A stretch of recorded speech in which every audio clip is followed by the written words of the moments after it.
острой фазе болезни, то есть пока плохо, пока есть температура, ни о каких массажах речь не идет. Есть специальные методики массажа, которые позволяют помочь ребенку откашлять мокроту, которая накопилась в бронхах. В просвете бронхов накопилась слизь.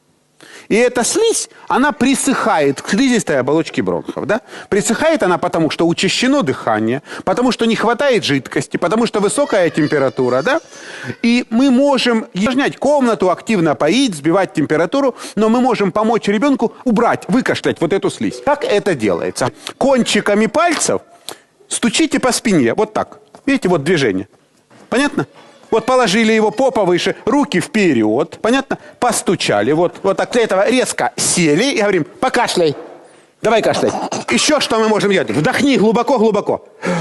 А теперь кашляй. Оп. И когда он кашляет, я вот сжимаю ему грудную клетку. Вдыхай сильно. И кашляем.